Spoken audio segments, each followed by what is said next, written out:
చందమామ కథలు. వెర్రి వెంగళప్పలు. ఒక ఊరిలో సీతన్న అనే రైతు ఉండేవాడు. అతనికి సీతాఫలాలంటే చాలా ఇష్టం.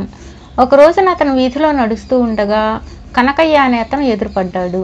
అతను ఎక్కడ నుంచో ఆ ఊరు వచ్చి నెల రోజుల క్రితమే స్థిరపడ్డాడు. కనకయ్య చేతిలో ఒక సీతాఫలం ఉన్నది.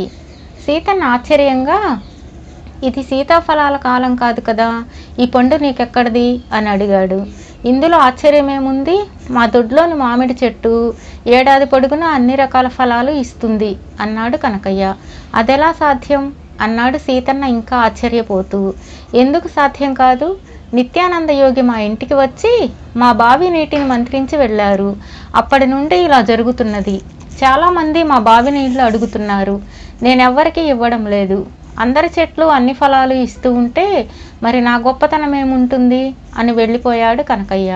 కనకయ్య ఇల్లు అక్కడికి చాలా దూరంలో ఉన్నది. అయినా వెంటనే వెళ్ళి ఈ వింతేమిటో చూసి రావాలి అనుకున్నాడు. వాడు 4 అడుగులు వేసి వీధి చివరకు వెళ్ళేసరికి పక్క సందులోంచి వేగంగా వస్తున్న గోవిందం కనిపించాడు. సీతన్న వాడితో ఏదో చెప్పబోయేలోగా వాడే సీతన్నను ముందుగా పలకరించి, ఒరేయ్, కనకయ్య ఇంటికి వెళదామా, నీకు ఒక మంచి వింత చూపిస్తాను అన్నాడు. నాకు తెలుసు, మామిడి చెట్టుకు సీతాఫలాలు కాయడమే కదా అన్నాడు సీతన్న.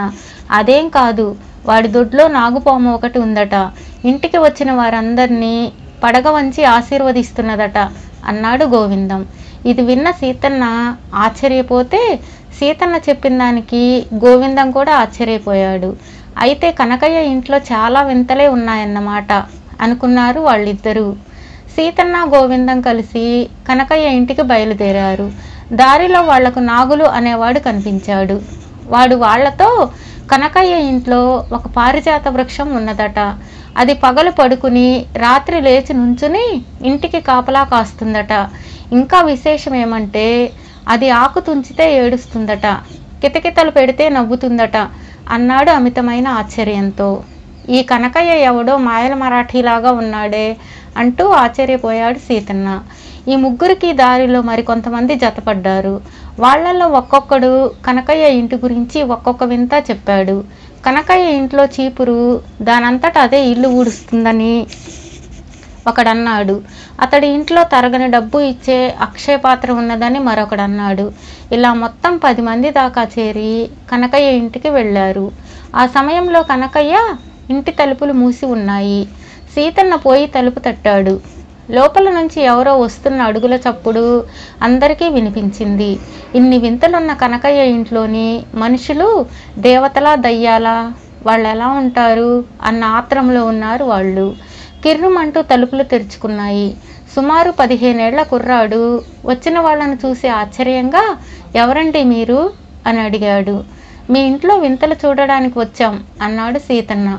మా ఇంట్లో వింతలేమిటి అన్నాడు కుర్రాడు ఆశ్చర్యపోతూ. సీతన్న వింతల జాబితా వినిపించాడు. మీరే ఇంటికని వచ్చారో, మా ఇంట్లో అలాంటి వింతలేమీ లేవండి అన్నాడు కుర్రాడు. ఇది కనకయ్య గారి ఇల్లేనా అని అడిగాడు సీతన్న. అవును అన్నాడు కుర్రాడు. కనకయ్య గారే మాకు ఈ వింతల గురించి చెప్పారు అన్నాడు సీతన్న. ఏమో మరి ఆయన అలా ఎందుకు చెప్పాడో గాని వాటిల్లో ఒక్కటి నిజం కాదు అని లోపలికి వెళ్ళబోయాడు కుర్రాడు. తన ఇంట్లోని వింతలు బయట వాళ్ళకి చూపించడం ఇష్టం లేక కుర్రవాడు అలా మాట్లాడుతున్నాడేమో అనుకుని అందరూ కలిసి ఇంట్లోకి వెళ్ళారు. ఆ కుర్రవాడు చెప్పింది నిజమే. లోపల ఏ వింతలు లేవు. కనకయ్య దొడ్లో బావి లేదు, చెట్లు కూడా లేవు. వచ్చిన 10 మందికి చాలా కోపం వచ్చింది. వాళ్ళు అక్కడ నుండి దూకుడుగా కనకయ్యను వెతుకుతూ బయలుదేరారు. దారిలో వాళ్లకు ఒక చోట కనకయ్య కనిపించాడు. సీతన్న అతన్ని కోపంగా, నువ్వు మా అందరికీ అన్ని అబద్ధాలు చెప్పావు అవునా అని అడిగాడు. అవును అన్నాడు కనకయ్య తొణక్కుండా. అలా ఎందుకు చెప్పావు అన్నాడు సీతన్న ఉగ్రుడైపోతూ. కొత్తగా ఏదైనా గ్రామం వెళ్ళి నివాసం ఏర్పరచుకున్నప్పుడు ఆ గ్రామంలో వెర్రి వెంగళప్పలు ఎవరో తెలివైన వాళ్ళెవరో ఎలా తెలుస్తుంది అన్నాడు కనకయ్య. అబద్ధాలు చెబితే తెలుస్తుందా అన్నాడు గోవిందం రెట్టిస్తున్న ధోరణిలో. ఎందుకు తెలీదు, నా అబద్ధాలు నమ్మిన వాళ్ళందరూ వెర్రి వెంగళప్పలే కదా అని జవాబిచ్చాడు కనకయ్య. సీతన్న మిగతా వాళ్ళు ముఖముఖాలు చూసుకున్నారు. ఏమనాలో వాళ్లకు తోచలేదు. కొద్దిసేపు ఆగి గోవిందం నెమ్మదిగా, నీ అబద్ధాలు ఎవరెవరు నమ్మారో నీకెలా తెలుస్తుంది అని అడిగాడు. నా అబద్ధాలు నమ్మిన వాళ్ళు మా ఇంటికి వెళతారు. మా అబ్బాయి వాళ్లను చూస్తాడు. ఒకసారి చూసిన ముఖాన్ని వాడు మళ్ళీ మరిచిపోడు. వాడిని అడిగి తెలుసుకుంటాను అన్నాడు కనకయ్య. నువ్వు ఇప్పుడు ఇంటికి వెళుతున్నావా అన్నాడు సీతన్న. లేదు, ఊళ్ళో ఇంకా చాలా పనులున్నాయి అన్నాడు కనకయ్య. సీతన్న అతని వెంట ఉన్నవాళ్ళు కనకయ్యకు మళ్ళీ వస్తాం అని చెప్పి సరాసరి అతడి ఇంటికి వెళ్ళారు. మళ్ళీ ఎందుకు వచ్చారు అన్నాడు కనకయ్య కొడుకు. అందరం తలో వరహా ఇచ్చుకుంటాం. మేము మీ ఇంటికి వచ్చి వింతల గురించి అడిగినట్లు మీ నాన్నకు చెప్పకూడదు, సరేనా అని అడిగాడు సీతన్న.